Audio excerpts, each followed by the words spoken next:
صدر محترم، مہمانان خصوصی، اساتذہ کرام، خواتین و حضرات، طلباء و طالبات، سب سے پہلے تو میں سلمان قدوائی کا شکریہ ادا کرنا چاہتا ہوں، جن کی بدولت آج اس شاندار تقریب کے موقع پر میری آواز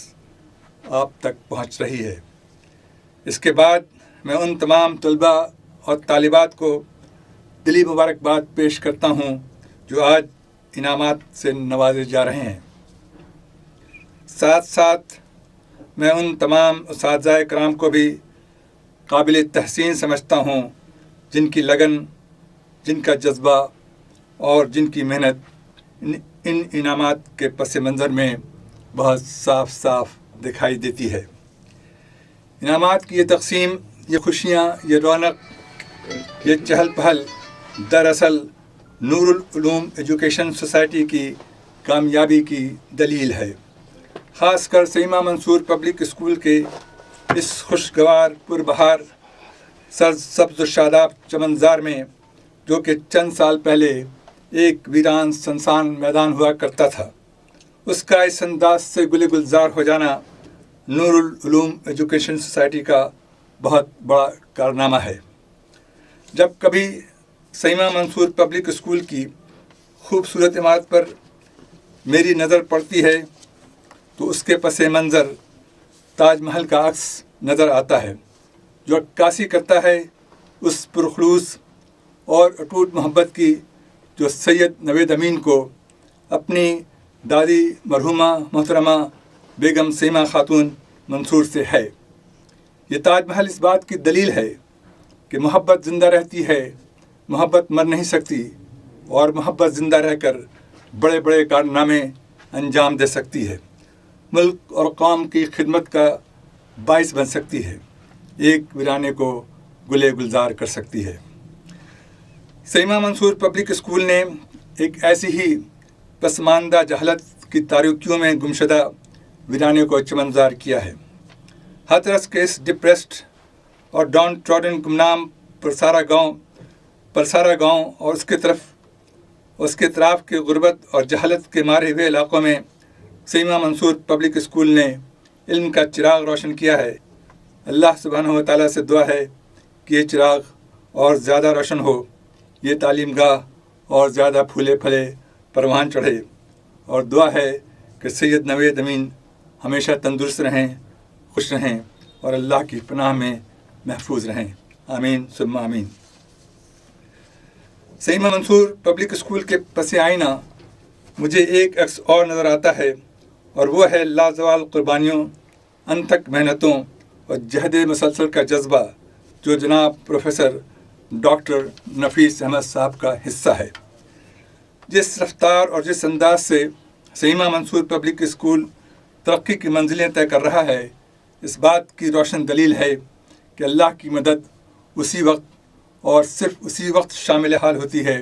جب کوئی کام ذاتی اور مادی مفاد سے بہت پرے ہٹ کر دوسروں کی بھلائی، غریبوں کی خوشحالی، قوم اور ملک کی ترقی کے لیے کیا جاتا ہے۔ جس مستقل مزاجی تحمل برداشت سے نفیس صاحب اس کام کو انجام دے رہے ہیں، جس طرح قدم قدم پر مخالفتوں کے اور طرح طرح کے رکاوٹوں کا بڑے صبر سے سامنا کر رہے ہیں، اور جن مالی مشکلات اور دشواریوں کا جم کر انتھک مقابلہ کر رہے ہیں، وہ ایک سبق ہے، وہ ایک پیغام ہے، اور وہ پیغام ہم سب کے لیے اور خاص طور سے NUES کے زیر نگراں تعلیم گاہوں کے تمام اساتذہ، طلباء اور طالبات کے لیے ایک بہت اہم پیغام ہے، اور وہ پیغام یہ ہے: چمنزار محبت میں اسی نے باغبانی کی کہ جس نے اپنی محنت ہی کو محنت کا ثمر جانا۔ اس چمنزار محبت کا دوسرا نام نور العلوم ایجوکیشن سوسائٹی ہے۔ اس سوسائٹی سے وہی لوگ منسلک ہیں جو خدمت خلق کے جذبے سے سرشار ہیں، جو اپنی محنت ہی کو محنت کا پھل، اپنی محنت ہی کو محنت کا انعام اور اپنی محنت ہی کو محنت کی مزدوری سمجھتے ہیں۔ اس خاردار، دشوار، ایثار اور قربانیوں کے سفر میں جو لوگ نفیس صاحب کے ہم سفر ہیں، وہ سب بڑے حوصلے والے لوگ ہیں، بڑے دور اندیش لوگ ہیں، بہت بڑا دل اور بڑا جگر رکھنے والے لوگ ہیں، نگاہ بلند، سخن دل نواز اور جاں پرسوز رکھنے والے لوگ ہیں، انسانی قدروں کی قدر کرنے والے لوگ ہیں۔ دراصل زندگی میں یہی تو کامیاب لوگ ہیں، اور میں ان سب کامیاب لوگوں کو دل کی اتھاہ گہرائیوں سے ان کی کامیابی پر ان کو مبارکباد پیش کرتا ہوں۔ جیسا کہ میں نے پہلے بھی عرض کیا ہے، نور العلوم ایجوکیشن سوسائٹی ہندوستان کی ترقی اور خوشحالی میں ایک نئے انداز سے اور ایک بہت اہم کردار ادا کر رہی ہے۔ شائننگ انڈیا میں مائنورٹی کمیٹی کے وہ افراد جو اپنی جہالت اور ناداری کی وجہ سے پیچھے رہ گئے ہیں، ان کو جگانے، ان کو اٹھانے اور ان کو بڑھانے کا کام، مشکل کام، کٹھن کام انجام دے رہی ہے۔ اس سوسائٹی کا بنیادی اصول یہ ہے، ہر فرد ہے ملت کی مقدر کا ستارہ، خواہ محلوں میں رہنے والا عالی مرتبت امیر کبیر ہو یا گھاس پھوس کے بنے ہوئے ٹوٹے پھوٹے جھونپڑوں میں رہنے والا مزدور ہو، خواہ وہ صحت مند، تنو مند، طاقتور فرد ہو، ایک ناتوان کمزور اور بھوک کا مارا دکھیارا ہو، ہر فرد اس سوسائٹی کی نگاہ میں ملت کی مقدر کا ستارہ ہے۔ ہر ستارے کو چمکنے اور ہر فرد کو جینے کا حق ہے۔ ہر فرد کے لیے تعلیم کا اہتمام کرنا، ہر فرد کے لیے ترقی اور خوشحالی کی راہیں کھولنا اس سوسائٹی کا مشن ہے۔ اس لیے حکومت ہندوستان کو NUES کے اس کام میں بھرپور مدد کرنی پڑے گی۔ آخر میں ایک بار پھر ان تمام طلباء و طالبات کو جنہوں نے انعامات حاصل کیے ہیں دلی مبارکباد پیش کرتا ہوں، اور دعا کرتا ہوں کہ آئندہ بھی زندگی کے ہر امتحان میں، ہر مقابلے میں اسی طرح کامیاب اور کامران ہوتے رہیں۔ لیکن جن بچوں نے محنت بھی کیا اور کوئی انعام بھی حاصل نہیں کیا، آج مجھے ان سے بھی کچھ کہنا ہے۔ وہ جان لیں کہ محنت کبھی رائے گاں نہیں جاتی۔ اگر آج کا دن تمہیں اور زیادہ محنت کرنے کے لیے ابھارتا ہے،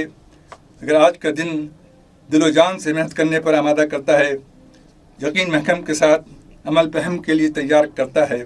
تو آج یہ تمہارے لیے سب سے بڑا، سب سے قیمتی انعام ہے۔ اپنے مقاصد کو حاصل کرنے کے لیے محنت کرنا، پہم در پہم محنت کرنا اور یقین کامل کے ساتھ محنت کا عزم کرنا، محنت کا عہد کرنا،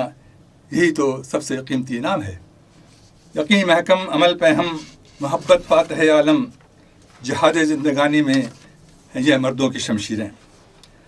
اگر محنت کرنا، بار بار محنت کرنا اور محنت سے کبھی نہ تھکنا تمہارے کردار کا حصہ بن جاتا ہے، تو یہ وہ انعام ہے جو زندگی بھر ایک چراغ بن کر تمہارے ساتھ رہے گا، اور جب تم دنیا میں قدم رکھو گے تمہارے لیے ترقی کی راہوں کو روشن کر دے گا، منزلیں سہل کر دے گا اور ہواؤں کے رخ تک بدل دے گا، اور تم یہ کہہ اٹھو گے مجھے سہل ہو گئی منزلیں کہ ہوا کے رخ بھی بدل گئے۔ یہ انعام، یہ محنت کرنے کا انعام اور کبھی نہ تھکنے والا انعام، یہ انعام جو ہاتھ آ گیا تو چراغ راہ میں جل گئے۔ یہ شعر دراصل مجروح سلطان پوری کا ہے، جس کو بہت تھوڑی سی ترمیم کے ساتھ تمہارے حسب حال کیا ہے۔ آخر میں ایک بار پھر یہ کہنا چاہوں گا، آج جس محفل رنگ بو کے موقع پر، جبکہ میں ہزاروں میل دنیا کے دوسری طرف ہوں، لیکن میری آواز شریک محفل ہے، یہ سلمان کا احسان ہے اور میں ان کا بہت مشکور ہوں۔ شکریہ۔ بعد میں کچھ